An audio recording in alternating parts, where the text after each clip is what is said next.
Morning students, how are you all? I hope all of you are safe and fine. Students, in the previous lecture we discussed about public expenditure. Last lecture में हमने जो fourth unit है, last unit, उसमें का जो first topic है public expenditure, ये हमने डिस्कस किया. उसमें हमने देखा कि पब्लिक एक्सपेंडिचर की मीनिंग क्या है. साथ में ही हमने देखा कि अलग अलग प्रकार के अलग अलग क्लासेस क्या है, टाइप्स क्या हैं पब्लिक एक्सपेंडिचर के. साथ में हमने causes of increase in public expenditure, मतलब पब्लिक एक्सपेंडिचर के इंक्रीज होने के पीछे का कारण क्या है, ये भी हमने डिस्कस किया है. तो पब्लिक एक्सपेंडिचर टॉपिक हम कंप्लीट कर चुके हैं. उसके बाद का जो टॉपिक है पब्लिक एक्सपेंडिचर के बाद का, वो हम आज के लेक्चर से शुरू करेंगे. और वो टॉपिक का टाइटल है पब्लिक रेवेन्यू.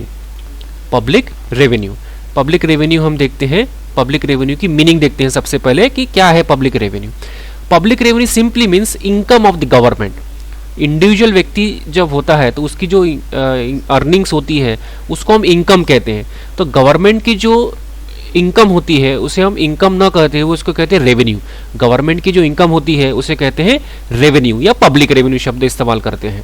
अब गवर्नमेंट के पास जो पैसा आता है, जो इनकम आती है, फंड्स आते हैं, ये आने के पीछे के सोर्सेज कौन से हैं, स्रोत कौन से हैं, तो वही हमको हमारे सिलेबस में है, वो हमको डिस्कस करना है कि पब्लिक रेवेन्यू के सोर्सेज कौन से हैं.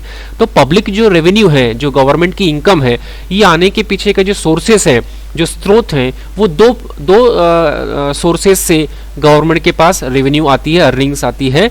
और वो सोर्स है टैक्स रेवेन्यू और दूसरा सोर्स है नॉन टैक्स रेवेन्यू. सबसे पहले टैक्स रेवेन्यू और उसके बाद में नॉन टैक्स रेवेन्यू. ऐसे दो सोर्सेस के माध्यम से गवर्नमेंट को रेवेन्यू अर्न होती है, इनकम अर्न होती है. अब ये टैक्स जो है, ये टैक्स हम इंडिविजुअल के लिए, इंडिविजुअल के एंगल से अगर सोचते हैं तो हमारे लिए एक्सपेंडिचर है, हमारे लिए खर्चा है. लेकिन गवर्नमेंट के एंगल से अगर हम सोचते हैं तो ये गवर्नमेंट की क्या है, ये गवर्नमेंट की इनकम है, गवर्नमेंट की रेवेन्यू है. तो टैक्सेस अलग अलग प्रकार के गवर्नमेंट टैक्स लगाती है. दो प्रकार के टैक्स गवर्नमेंट लगाती है. एक है डायरेक्ट टैक्स और दूसरा इनडायरेक्ट टैक्स. डायरेक्ट टैक्स में जो टैक्स के प्रकार आते हैं, जैसे इनकम टैक्स, वेल्थ टैक्स, ये डायरेक्ट टैक्सेस के प्रकार है. इसमें क्या होता है कि जिस व्यक्ति पर टैक्स लगाते हैं, जिसको हम टेक्निकल लैंग्वेज में इम्पैक्ट एंड इंसिडेंस कहते हैं, ये इम्पैक्ट एंड इंसिडेंस अभी हम डिस्कस करेंगे. तो फिलहाल सोच लो कि जिस व्यक्ति पर टैक्स लगाया जाता है उसी व्यक्ति को उसको फाइनली पे करना पड़ता है. तो इम्पैक्ट और इंसिडेंस एक ही व्यक्ति पर होता है डायरेक्ट टैक्स के समय. जैसे फॉर एग्जांपल सैलरी पे टैक्स लगा है, तो सैलरी पे जिस व्यक्ति को टैक्स लगाया गया उसी व्यक्ति को वो पे करना पड़ता है, उसका बर्डन वो किसी और पे शिफ्ट नहीं कर सकता. तो एक डायरेक्ट टैक्स से गवर्नमेंट को रेवेन्यू मिलती है. और दूसरा एक प्रकार इसमें wealth tax, gift tax, corporate tax, ये सब डायरेक्ट टैक्सेस के प्रकार हैं. अब हम देख रहे थे कि इम्पैक्ट और इंसिडेंस क्या है. इम्पैक्ट मतलब क्या, इनिशियल बर्डन. जब हम टैक्स पे करना पड़ता है गवर्नमेंट को, तो इम्पैक्ट मतलब पहला बर्डन किस पर पड़ता है, उसको कहते हैं इम्पैक्ट ऑफ टैक्स. और इंसिडेंस मतलब फाइनली अल्टीमेट जो बर्डन है टैक्स पेमेंट का, वो किस पर जाता है, उसको कहते हैं इंसिडेंस. तो ऑब्वियसली डायरेक्ट टैक्स में इम्पैक्ट और इंसिडेंस एक ही व्यक्ति पर होता है. जिस व्यक्ति पर वो टैक्स लगाया जाता है उसी व्यक्ति को उसको पे करना पड़ता है, दैट इज डायरेक्ट टैक्स. तो वो चाहे इनकम टैक्स हो, वेल्थ टैक्स हो, कॉर्पोरेट टैक्स हो, तो ये जो टैक्सेस होते हैं उसकी खासियत है कि जिस व्यक्ति पर, जिस पर्सन पे वो लगाया गया है उसी व्यक्ति को उसका पेमेंट करना पड़ता है. दूसरा प्रकार का टैक्स रेवेन्यू है इनडायरेक्ट टैक्स. इनडायरेक्ट टैक्स हमेशा गुड्स और सर्विसेज पे लगाया जाता है.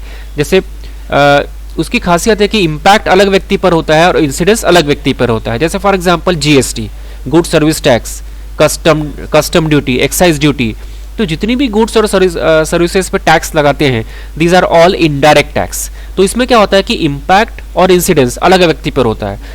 जस्ट हमने 2 मिनट पहले देखे कि इम्पैक्ट मतलब फर्स्ट बर्डन जिस व्यक्ति पर होता है उसको कहते हैं इम्पैक्ट, और इंसिडेंस मतलब फाइनली पे कौन करता है, दैट इज इंसिडेंस.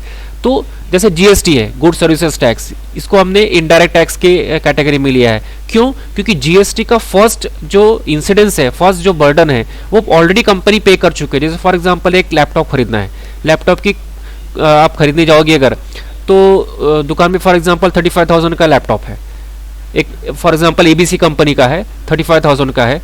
आप खरीदने जाओगे, दुकानदार बोलेगा 35,000 प्लस उस पर जीएसटी 5,000, तो जो कस्टमर है उसको 40,000 पे करना पड़ेगा. और उसका जो 5000 फॉर एग्जांपल अगर जीएसटी उस पर लगा है, तो ये 5000 ऑलरेडी वो कंपनी ने गवर्नमेंट को पे कर चुका है। तो कंपनी का खर्चा 35,000 है, प्लस प्रॉफिट अगर ऐड अगर हम उसमें कर लेते हैं, तो जो 5000 का जो बर्डन है ये अल्टीमेटली किस पर आया, कस्टमर पे आया। 5000 का पेमेंट कंपनी ऑलरेडी दे चुकी है, तो जो इम्पैक्ट है वो कंपनी पे आया, लेकिन इंसिडेंस वो बर्डन किस पे शिफ्ट करिए कंपनी ने, कस्टमर पे।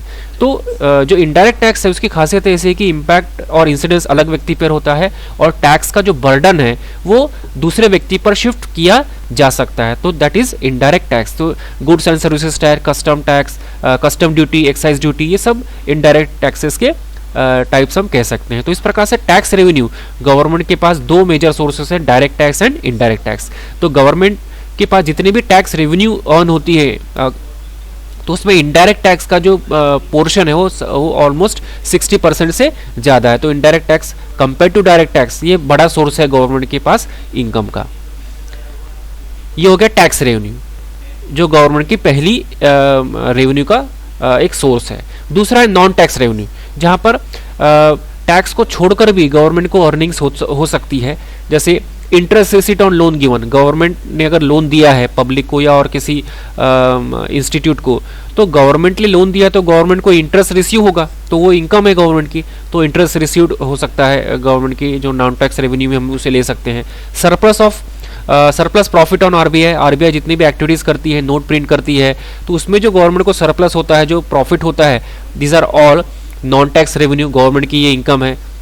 रेलवेज की जो सरप्लस होती है, जितने भी एक्टिविटीज़ करती है, उससे जो उनको इनकम होती है, फंड जनरेट होते हैं, these are also non tax revenue.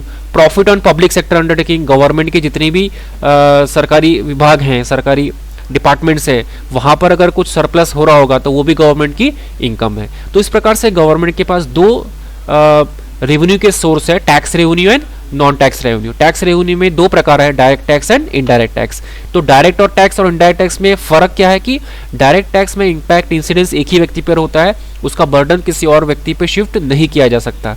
जबकि इनडायरेक्ट टैक्स जो है, इसका जो बर्डन है, ये बर्डन दूसरे व्यक्ति पर शिफ्ट किया जा सकता है, इम्पैक्ट और इंसिडेंस अलग अलग व्यक्ति पर होता है। जबकि नॉन टैक्स रेवेन्यू में टैक्स को छोड़कर भी कुछ सोर्स गवर्नमेंट के हो सकते हैं, जो हमने अभी भी डिस्कस किया है। So this is public revenue. Next हमको देखना है पब्लिक डेट। अब ये पब्लिक डेट हम नेक्स्ट लेक्चर से डिस्कस करेंगे।